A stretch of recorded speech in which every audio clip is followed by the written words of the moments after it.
Welcome back, everybody. We are now talking about section 3.3, which are two rules called Chebyshevs Rule, which was a Russian mathematician, of course, and the Empirical Rule. Both of these rules describe ways for us to look at how far the data is spread out. And how can we tell what percentage of the data might be between these two? Now, Chebyshevs Rule is a much more general rule and applies to any data set. The empirical rule applies to normally distributed data sets. So we're going to look at the use of both and just try and get a little bit of information about what they tell us. So Chebyshevs Rule says the following. For any quantitative data set and any real number k greater than or equal to 1, at least 1 minus 1 over k squared of the observations lie within k standard deviations to either side of the mean. That is between the mean minus k times the standard deviation s and the mean plus k times the standard deviation of s. And this one takes a little bit of thought to recognize what it means. So what we're going to do is we're going to use our data set. You'll recall that we talked about our mean. We talked about our our data set right here from our bowlers. And our bowlers, if you recall, there was a mean of 537.64, right? So I got my mean 500. Oh, let me get my pen. Come on, pen. Sometimes my pen likes to cooperate with me, other times not as much. All right. There we go. All right, our mean was 537.64, and our standard deviation was 25.67. So what does Chebyshevs Rule say? It says, all right, if we are within two standard deviations, 2 times the standard deviations, basically what we're saying is that the percentage of data that will be between 2 standard deviations is going to be 1 minus 1/2 squared. So in other words, what we're going to do is we're going to square 1/2. That's 1 minus 1/4. That's 3/4. If we rewrite that in decimal form, that's 0.75. And so according to Chebyshevs Rule right here, which is sort of interesting that he was able to work this out, 75% of all of our data 75% of all of our data should be between plus or minus 2 times the standard deviation. So we're going to take 2 times the standard deviation and we're going to get a range right here of our data. Now I've worked that out and here it is. In this case, 50.74 is 2 times 25.67.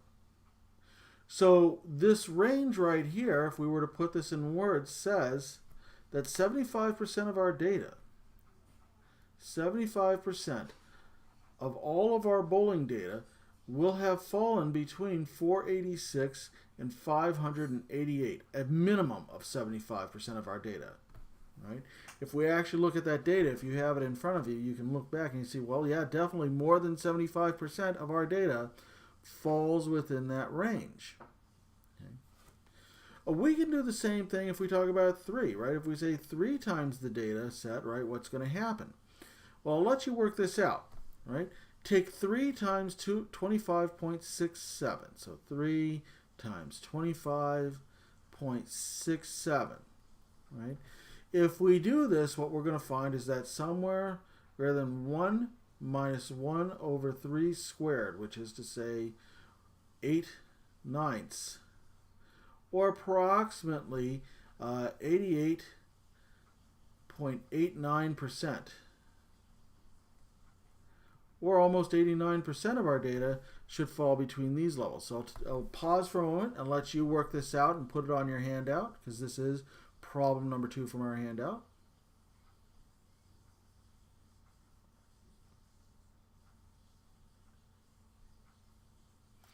All right, here's what I came up with. 477.01 was 3 times our standard deviation, and 460.63 to 614.65 was 3 times the standard deviation.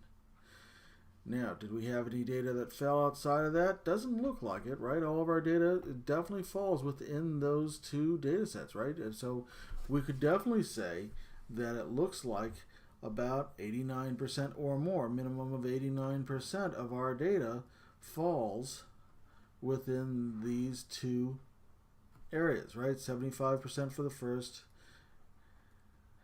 89 for the second. All right, so that's the use of Chebyshevs Rule. Tells us a little bit about how we could deal with it if we had any data set. Doesn't matter what the data set looked like, whether it was skewed, uniform, had some other weird kind of distribution, right? Any numerical data set, this rule applies.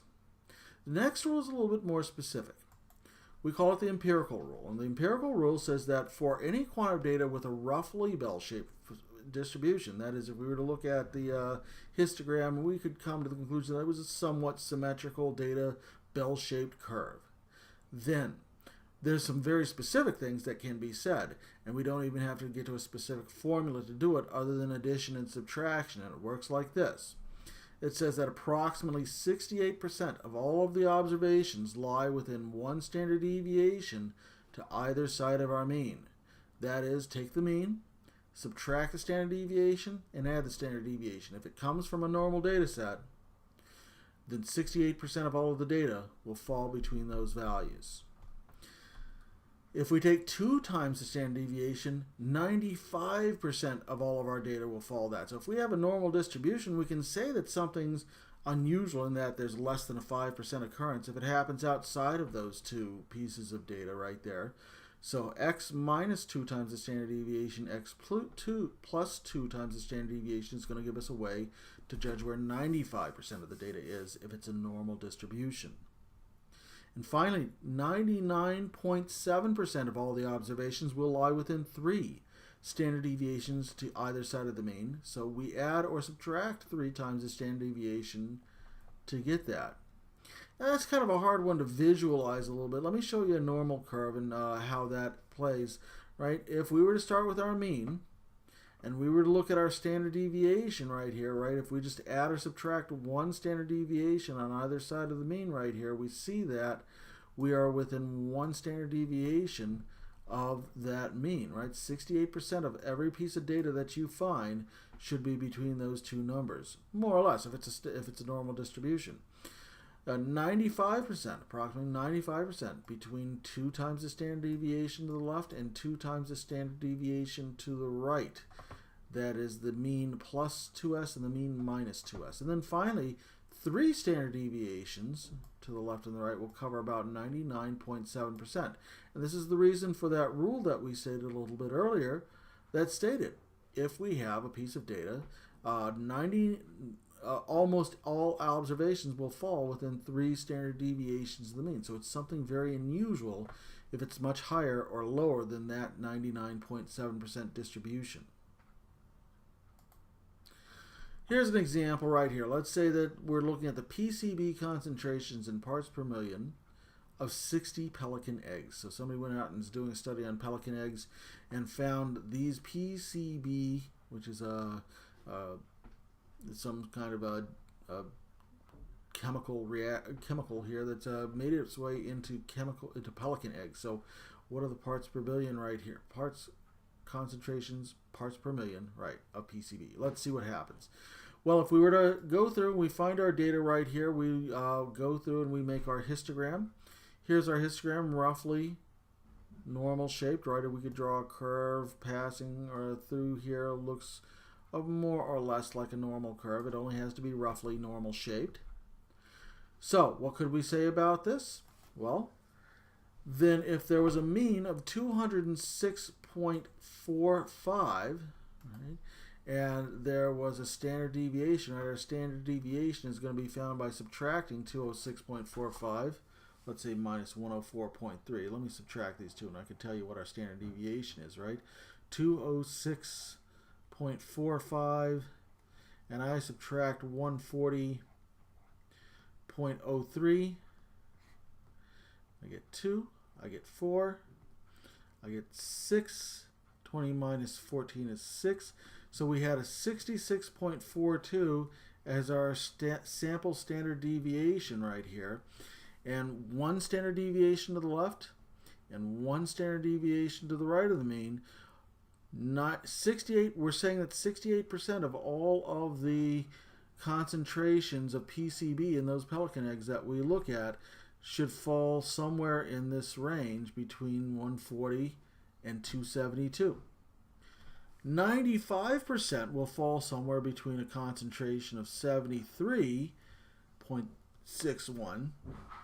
95% here, and 339.29. So if we get a PCB concentration that's a little bit higher than that, well, within a sort of a 5% range of being unusual, and we see that 3 standard deviations to the right, 405 and 7.19, gives us a really high and low end of what would suggest. So anything much higher or lower than either of these two values is going to be highly, highly unusual to find. Let's look at our data set real quick here. Do we see any data like that? Well, let's look for the highest piece of data here. Do we have any data that exceeds 400? It doesn't look like it, right? I've got 305, 320, which is pretty high. We've got, I don't see anything greater than 240, right? So that's pretty good. And I don't see anything lower than 7, so we're certainly within that 3 standard deviations range. Let's see, that 324 looks kind of high. Let's see if we, or 396, ooh. That's a pretty high one, right? If we can't find an egg with that, that's kind of unusually high to see. Let's see. 396 would be pretty close, right, to something like 405. So we could consider that a pretty unusually high concentration. All right, let's try it with our data set, with our bowling data set. So go to our data set. You filled this out in problem number 1. I'm going to pause while you give me the mean. Add or subtract a standard deviation on the left and the right. Add and subtract 2 times the standard deviation on the left and the right. We're just going to look at that 2 standard deviation mark here. And then tell me, is 5, let's look at what we get right here. So pause for a moment and go ahead and do that.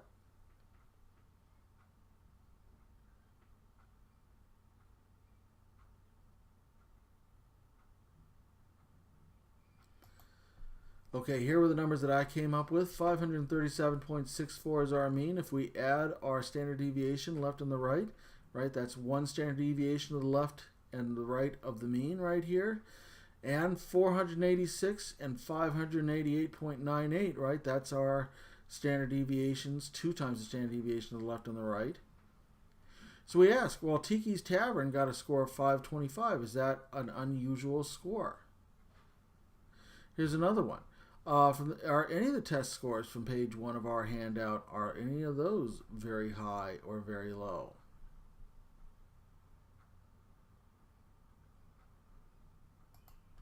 Well, no. 525 is between 1 and 2 standard deviations, right? We're sort of almost in this range right here.